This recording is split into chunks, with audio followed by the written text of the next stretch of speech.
Hi 80s 90s kids మిఠాయి అంటే మా జమానా అన్నమాట. ఈ మిఠాయి ఎంతమందికి గుర్తుంది? దీని పేరైతే నాకు అస్సలు తెలీదు. అప్పుడు తెలీదు, ఇప్పుడు అసలే తెలీదు అనమాట. మా పిల్లల జమానా చూద్దామన్నా కూడా ఎక్కడ కనిపించట్లేదు.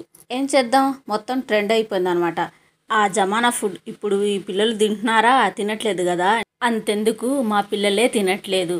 తప్పక నేను గుర్తు తెచ్చుకొని చేసుకొని తినటం తప్ప మా పిల్లలైతే చేయి కూడా పెట్టరు. సరేలేండి, మనం ఎంత చెప్పుకున్నా పురాణ జమానా మళ్ళీ రాదు కదా. ఆ వంటలు రావు. ఇప్పుడు కొత్త కొత్త వంటకాలు వస్తున్నాయి అన్నమాట. పిల్లలు దాన్నే లొట్టలు వేసుకొని తింటున్నారు. అంతెందుకు, వాళ్ళు తినంగాగా మనల్ని కూడా తినిపిస్తున్నారు అనమాట. రెసిపీ చూద్దాము.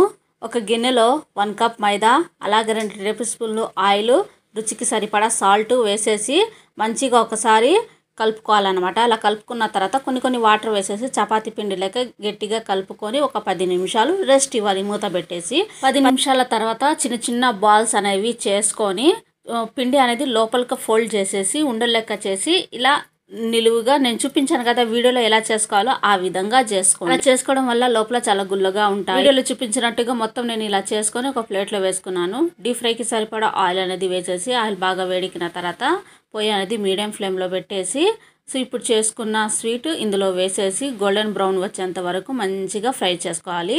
ఇలా ఫ్రై చేసుకున్న తర్వాత తీసేసి మొత్తం ఇంకో వాయి కూడా నేను అలానే ఫ్రై చేసుకున్నాను.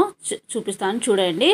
ఇలా ఫ్రై అయిన తర్వాత ఒక ప్లేట్లో తీసుకున్న కడాయిలో ఉన్న ఆయిల్ వేరొక గిన్నెలో తీసుకున్న తర్వాత అదే కడాయిలో 1/2 కప్పు పంచదార అలాగే 1/4 కప్పు వాటర్ అనేది వేసేసి ఇలా పంచదార మొత్తం కరిగిపోయి క్యారమెల్ వస్తుంది అనంగా చిటికెడు రెడ్ ఫుడ్ కలర్ అనేది యాడ్ చేసేసాను. మా చిన్నప్పుడు తిన్న మిఠాయి రెడ్ కలర్లోనే ఉంటుంది కాబట్టి నేను రెడ్ ఫుడ్ కలర్ అనేది యాడ్ చేసేసి పాకం వచ్చిన తర్వాత ఫ్రై చేసి పక్కన పెట్టుకున్నాం కదా అవి మొత్తం ఈ పాకంలో వేసేసి మంచిగా కలిపి ఒక ప్లేట్లో ట్రాన్స్ఫర్ చేసుకోండి. నేనైతే ఆ కడాయిలోనే చల్లార్చుకున్నాను. కొంచెం గోరువెచ్చగా ఉన్నప్పుడు ఒకటొకటి అంటుకుంటుంది కాబట్టి విడదీశాను. నా చిన్నప్పుడు నేను తిన్న మిఠాయి రెడీ అయినట్టే. తప్పకుండా ఇంట్లో మీరు ట్రై చేసి ఈ మిఠాయి పేరేంటి అనేది నా కామెంట్ అనేది చేయండి. అలాగే మీ ఫ్రెండ్స్ అండ్ ఫ్యామిలీకి వీడియో అనేది షేర్ చేయండి. అలా షేర్ చేయడం వల్ల నలుగురికి తెలుస్తుంది అనమాట. ఎండ్ వరకు చూసి ఒక లైక్ ఇచ్చేయాలండి. ఉంటా మరి, బాయ్.